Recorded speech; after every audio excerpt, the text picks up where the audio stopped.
And you can see how much pressure is starting to develop here by how his arms are out. I open up so much space in here that I've got my easy first hook from my back take.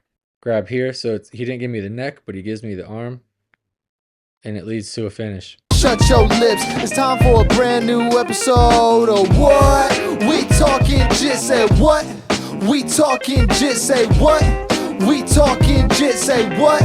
We talking jit, said it's time for a brand new episode of Talking Jit.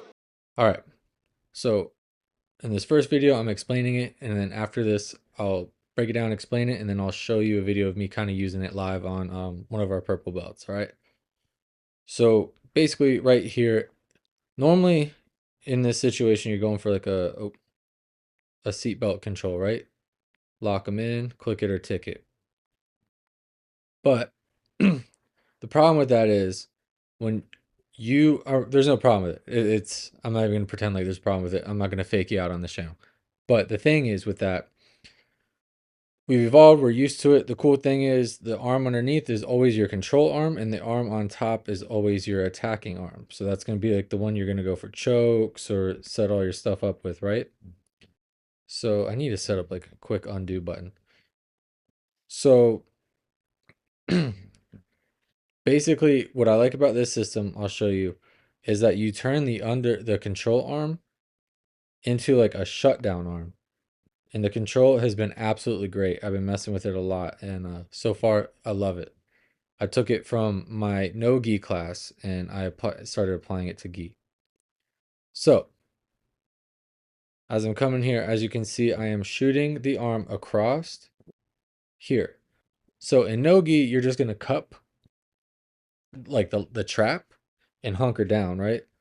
But since in gi we have these lapels, I'm shooting in and I'm gonna grab this gi. Again, this is my bottom non-threatening. And I think this is why I'm getting so much, because the bottom arm is usually the non-threatening arm, your control arm. So nobody really fights you to get it across. It usually, they'll give it to you because they feel safe, right? So I'm reaching across. You grab the lapel, you pull it in tight. And now, as you can see, I'm using this bottom hand right here. Let's look at that again. This bottom hand feeds the lapel even tighter. So it kind of doesn't really matter. The initial grab doesn't have to be as tight as you possibly can. Just get that lapel, because as you can see here, I'm pulling the slack with my other hand. So I'm coming underneath, grabbing the lapel, and then my other hand comes and starts feeding the slack down, which is making this tighter and tighter and tighter.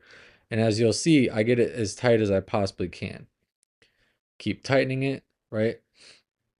Right here, I'm just explaining it to a few people and I'm showing it off, and this is after I tested it, of course. So I was kind of explaining what I was doing. But we got it down really tight, and you can just hunker down, and people are not liking this pressure.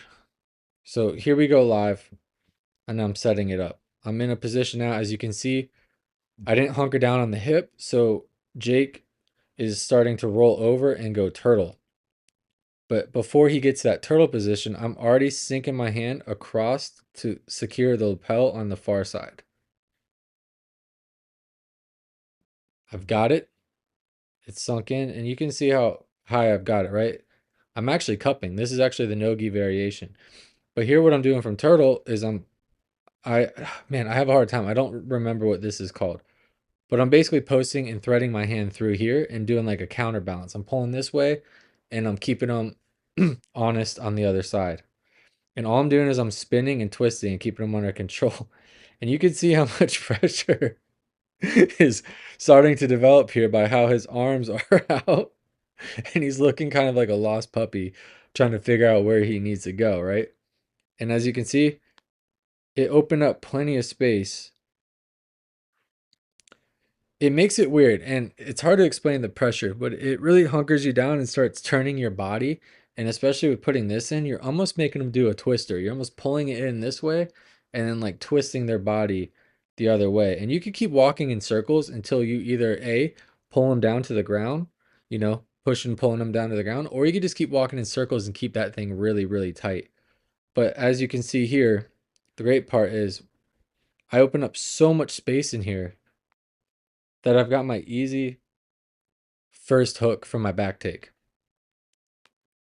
So I shoot it in, leaning all the way side, and as you can see, I hipped out and just pulled him into it.